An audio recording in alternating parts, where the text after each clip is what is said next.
Hello, and welcome to a new episode of Behind the Green Screen. There's no green screen behind me, and this is episode 8. Awesome. All right, so the book that I was going to do for this episode, I had a change of heart. And that change of heart came from a train of thought that I woke up with one morning, as I often do. My mind goes 20 miles a minute, and then I get up and start my day. But for this train of thought, it started with me feeling bad for kids of today because they will never get to experience Saturday morning cartoons the way I experienced and a lot of my generation and before that, how we all experienced Saturday morning cartoons. So I know that when I was a kid, some of the Saturday morning cartoons that I used to watch were like Rocky and Bullwinkle, Bugs Bunny.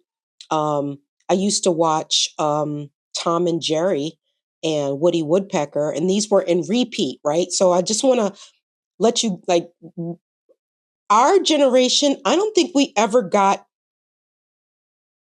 new cartoons like now, right? When we were kids, we saw reruns of cartoons. So the Hanna and Barbera, Scooby Doo, Fred Flintstone and the Flintstones, the Jetsons, Penelope Pitstop, Magilla Gorilla, Huckleberry Hound. These are all Hanna-Barbera cartoons, and we saw them in repeat. Okay, they were never produced for our generation. Now, when it came to Saturday morning cartoons, Bugs Bunny was dope. Okay, Bugs Bunny was the cartoon.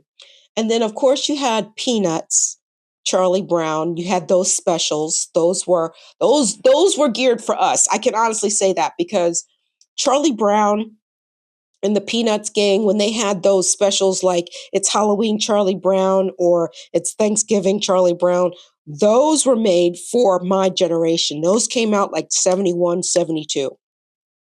But those were specials. The Saturday morning cartoons were the reruns. So I was just thinking about that. Like kids today, I don't know. Do they have Saturday morning cartoons? I mean, like what do they watch on Saturday morning? Because we knew we got up. Don't bother your mother. Don't bother your father. Leave them alone. Let them sleep. You go get yourself a bowl of cereal and you sat down in front of the TV and you watched cartoons until noon. And then that was it. And then you went out and played. Then you went out to play. Now, here's something that's very interesting that I learned later in life. And one of the things that I learned about these cartoons, especially the Hanna and Barbera ones, I learned about that from a former coworker of mine when we sat down and we started talking about it. Now, my favorite Hanna and Barbera cartoon is not the Flintstones, right? It's not Scooby Doo. It's not. My favorite is Johnny Quest. Now, if you don't know Johnny Quest is dope as hell. I'm just going to put that out there. And what I found out later is that Johnny Quest was made for adults, wasn't made for kids. I'm not going to go into Johnny Quest. You find out what Johnny Quest is on your own, but I see that as a live action. I'm just saying, I see it as a live action film. And actually, The Incredibles from Disney, they got their inspiration from Johnny Quest. And I'm just going to leave it at that. So Johnny Quest was for adults, as I understood it. From a coworker, Johnny Quest used to come on in the evenings around 8 o'clock on Thursdays, Thursdays, I think he said. And it was strictly for adults. The same thing goes for the Flintstones. The same thing goes for the Jetsons. Those were never meant to be kids' cartoons. Those were for adults. And what I understand is the Flintstones were patterned after the Honeymooners. And if you know that old show with Ralph Cramden and, and To the Moon, Alice, right? So it was based on that. And then my understanding was the Jetsons were based on Father Knows Best, which a show that I never saw in reruns. So, and when it came to cartoons, you had Disney, right? Disney was up here. Disney, you couldn't touch Disney because Disney did the full length features. You dig? And they had Disneyland and Disney World, right? Then you had like the Bugs Bunny gang and Tom and Jerry and Woody Woodpecker. That's where they come in. They're dead middle. And then Hanna-Barbera was considered at the bottom. And the reason why is because Hanna-Barbera were considered hack cartoons, for lack of a better word. They were made in limited edition, right? They didn't do year after year after year. They only made X amount of episodes, and they reused a lot of their music. So if I remember, let's see here. Johnny Quest, I think, was one of the first Hanna-Barbera cartoons, right? Johnny Quest came out in 1964. Then you have Fred Flintstone, the Flintstones, and you had Scooby Doo. They came out in 69. And if you listen to the music in both of those cartoons, they will sound very similar. They're identical to the music that you'll hear Johnny Quest, which came out, excuse me, which came out 5 years prior. So they weren't, I have to say that as far as artistic goes, right? Hanna-Barbera, I mean, they were good cartoons, but they weren't artistic. Bugs Bunny, I found to be artistic to a certain degree. And if you look at some of those cartoons, they really go off the board with some of their stuff. And it's amazing, especially when they used classical music. As a matter of fact, I'm going to take a side note before I get to the book. When I was in high school, high schools, you have electives. And one of the electives that I took was music appreciation. So the teacher was trying to make it interesting. And what she was doing is she was playing her version of Name That Tune. Now, if you are young, you probably saw the remake of Name That Tune with Jamie Foxx. So this is the same show, right? You play a couple of notes of a song and then you had to guess or name that tune.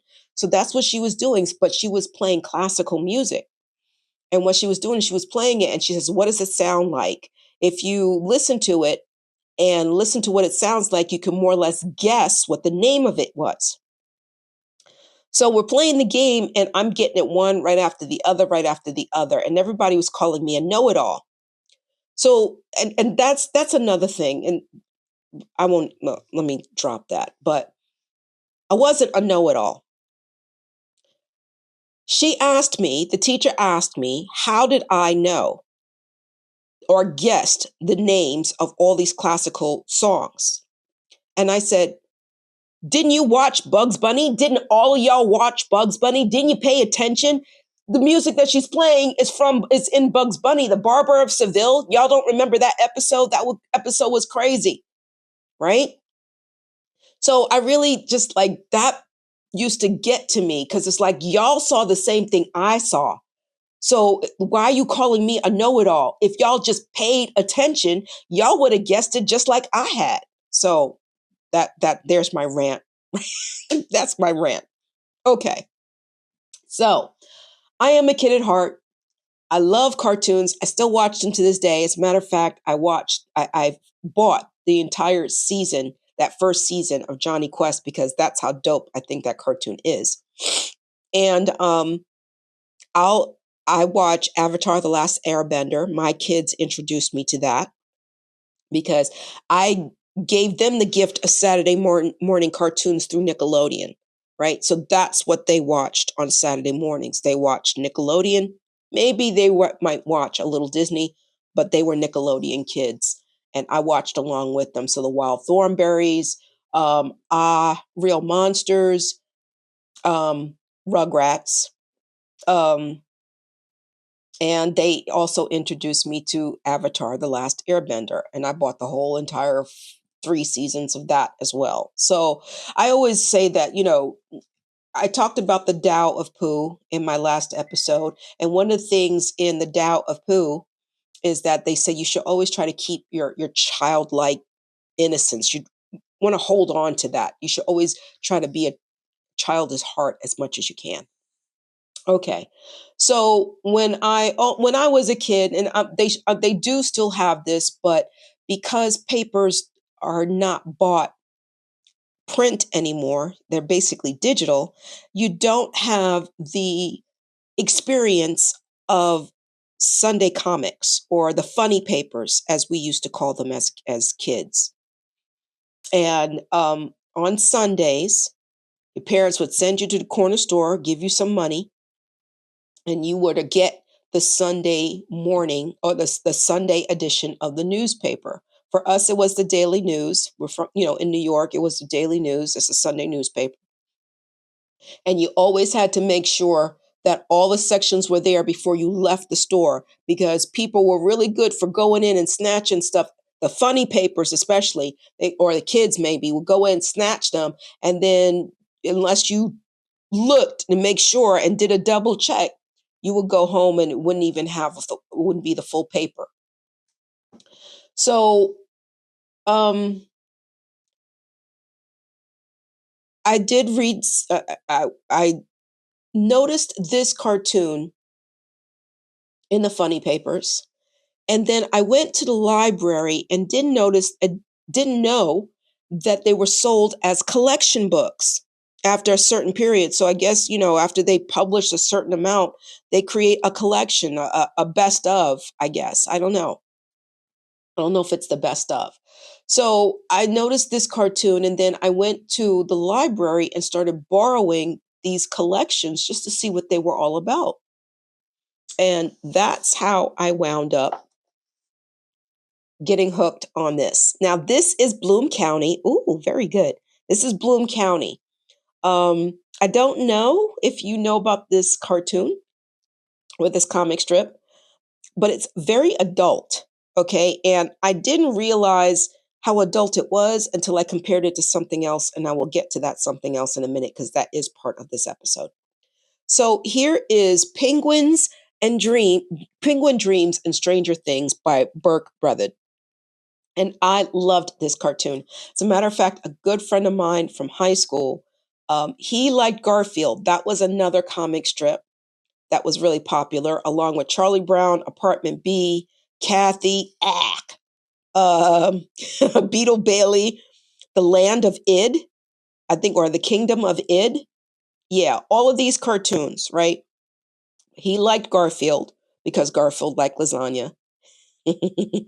And we used to make lasagna together, as a matter of fact. We used to make lasagna. And no, that's not a euphemism for something else. We actually made the food lasagna, right? We were trying to get the perfect recipe. And so one birthday, he got me a stuffed Opus. Now, Opus is the penguin that you see here. He is a main character of Bloom County. See that stuffed penguin right there?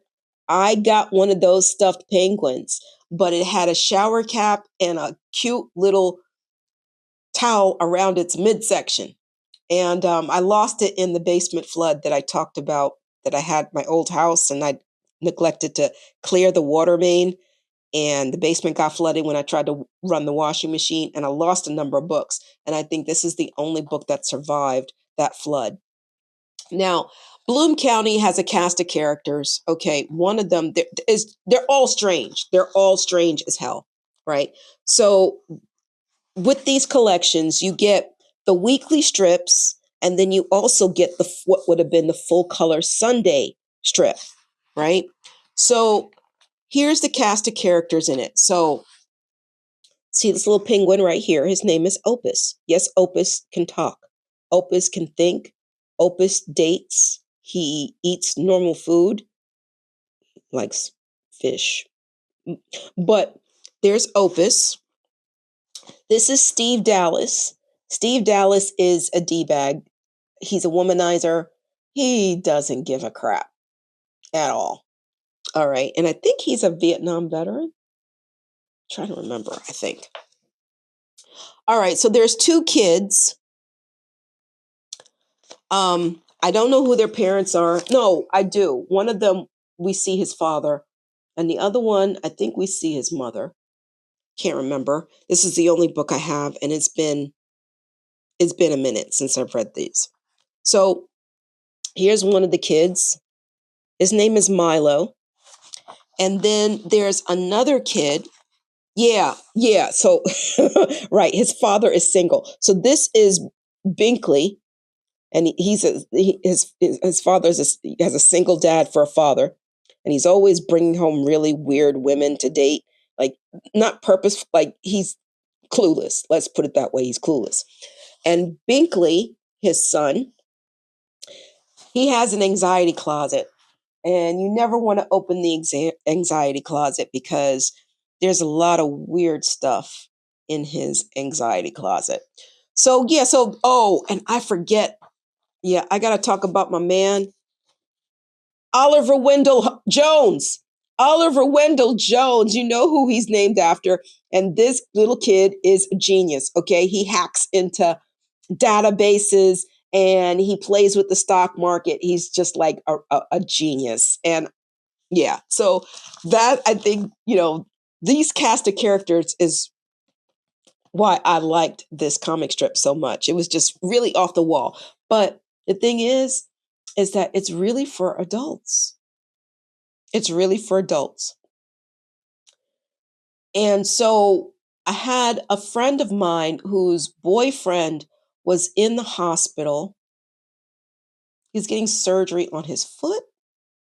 I can't remember. But he was in the hospital and he had surgery, but it wasn't serious. The hospital wasn't too far away from where we all lived. So I would go visit him and I would try to get him to read Bloom County because he swore by another comic strip, right? So we would have like fake real arguments about which was the better comic strip, Bloom County or his, which I will introduce you to in a minute. So we made a deal. At the time I was buying these books, like I said, whenever I get a little bit of chump change, I would go up to the bookstore. If it wasn't Agatha Christie I was buying, it was one of these. Okay. So I said, all right, let's switch books. I'll give you my collection. You give me your collection, and we'll come to the table and we'll discuss which one is the better one. So he said, bet. Now, his favorite comic strip, the bet that we had, Calvin and Hobbes. Have you read this comic strip? If you haven't, you should. Okay. Calvin is this very rambunctious, I think he's 8 years old, which would put him in second grade. He torments his parents. He's a very smart little kid. He has a very extremely vivid imagination. He has an inability to really properly express his emotions. Okay. He has problems with that. I'll get to that in a minute. So here is Calvin. See the tiger? Now you're probably thinking, oh my God, is he playing with a real tiger? No. Hobbes is his stuffed tiger. Only in his mind is Hobbes alive, and he brings Hobbes everywhere he goes. Everywhere except for school. He did try, but they told him he can't do that. So I liked Calvin and Hobbes, and I had to regretfully agree with him, not regretfully, but I had to agree with him. I enjoyed Calvin and Hobbes much more than I enjoyed Bloom County. And the reason why is because this kid is a handful. And he reminds me of my second son, who also happened to gravitate towards this comic book. He likes them. And so Calvin, he has these different uh, identities. One of them is Spaceman Spiff. Oh, wait, let me get a color one. Are there color ones in here? No, not in this one. So there's no color Sunday full color ones in here. I think in this one, Yukon Ho, I think there's a full color one that I can show you. Or maybe not. Oh, no, these don't have the full color. So Yukon Ho doesn't have full color. What does have full color are these big boys. So there's the small ones and then there's the big ones like these. So this one is there's treasure everywhere. Okay. And yeah, Calvin is the type that will, his imagination gets so off the rails that he does property damage. So in these big boys, you get the full color treatment. These are what you would see. Do it this way. This is the full color treatment. This is what would be in the Sunday papers, right? Whereas these would be the weekly comic strips, or the daily comic strips, I should say, that are published every week. So you can see that, he's a very creative boy, but he just gets into all kinds of trouble. And like I said, he has an inability to express his feelings. And he has a crush on this little girl in his class. Let me see if I can find her. I can show you.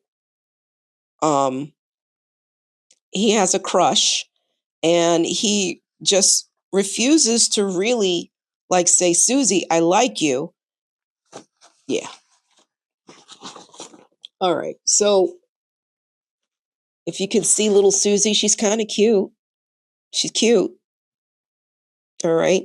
So that's his crush. Susie is his crush. He torments her. He's the type, like you've heard of the kid that, they like a girl and they don't know how to tell them. So they take their pigtails and dip it in ink. That's Calvin. He's constantly tormenting Susie. And he has a bully by the name of Mo, and he's always outsmarting Mo. Sometimes he loses the battle, but he's always outsmarting Mo. And then there's his long-suffering teacher, Miss Wormwood. Okay? That's his long-suffering teacher. And she puts up with a lot from Calvin. And so he has these different personas. I told you one is Spaceman Spiff. But he also loves dinosaurs. Now, let me see if I can find that strip that I just was holding on to.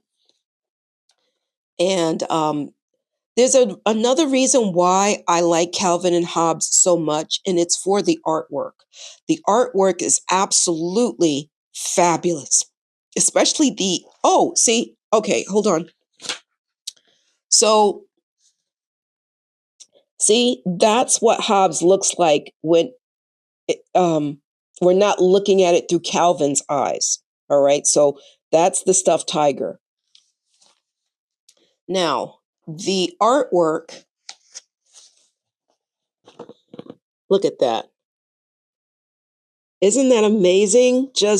It's so beautiful. It's watercolor. And look at this. Isn't that incredible? So this would be in the Sunday funny papers, right? So Calvin he really likes dinosaurs. All right.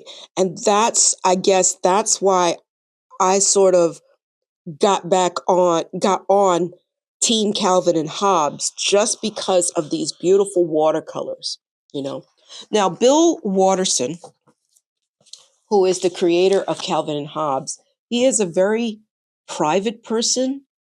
No one knows what he looks like. You do know who Burke Breathed looks like, but no one knows what he looks like. And what's really maddening is that I love Calvin and Hobbes very much. And I would love to buy a stuffed animal or anything like that. But Bill Watterson, he did not he did not do that with his comic strip. He did not try to capitalize or monetize or do anything like that. He wasn't that type. And that's what drives me nuts because I would love to have a stuffed Calvin or a stuffed Hobbes or a stuffed Calvin and Hobbes. And Bill Watterson, no. Now I think he stopped making the comic strip and then I think he restarted it again. I'm not certain.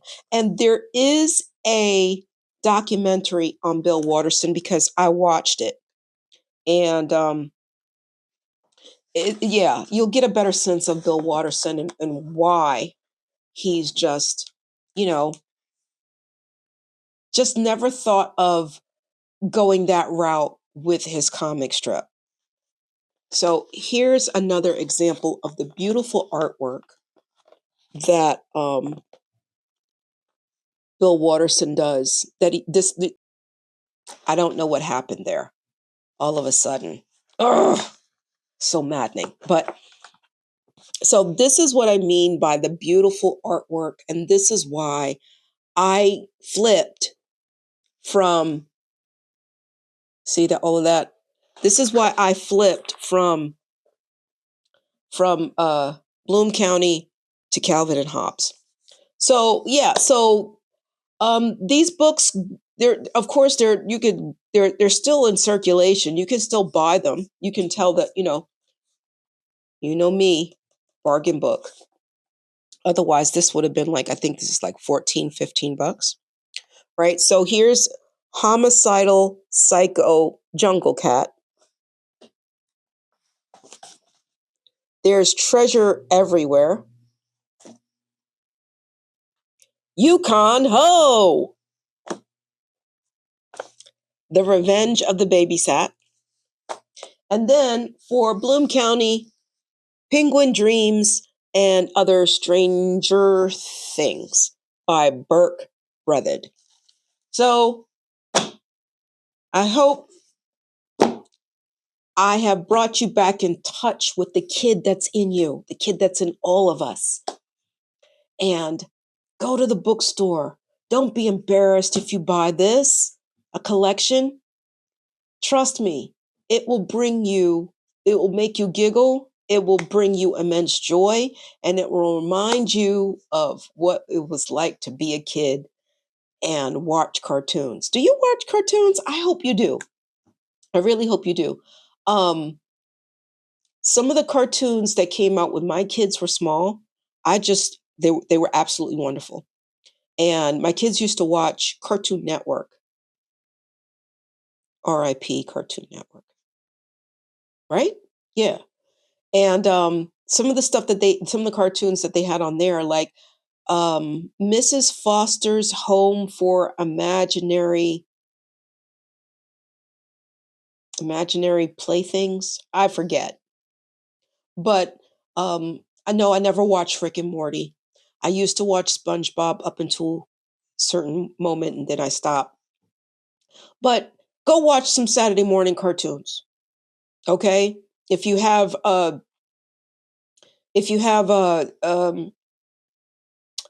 Paramount, then you have access to all the Nickelodeon stuff, right?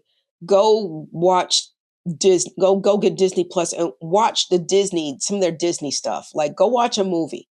Like you're never too old to watch a Disney or a Pixar or any of these movies. Do not think that these creators make these 3D animation movies just for kids because there's a lot of adult jokes in some of these movies because they realize that the parents have to be entertained as well. It's not like they can drop their kids off and they can go somewhere and have a beer. They have to sit with the kids in the theater. So watch The Incredibles. If you can find Johnny Quest is out there. But again, I'm not going to tell you where to find it because this entity does not pay me to do that. So find Johnny Quest and you'll see it's a pretty dope. It's problematic. I'm just going to put that out there. It's a little bit problematic, but once you get past that you just got to think this was 1964. They made this in 1964. They made this in 1964. And once that mantra sticks in your head, then yeah, you don't have to worry too much about the problem issues. You just enjoy the cartoon and how dope it is. So that's it for this episode. All right. So take care, stay safe. I know it's a crazy world out there. We live in crazy times right now, but it's going to be all right. Okay. Talk to you soon. Bye.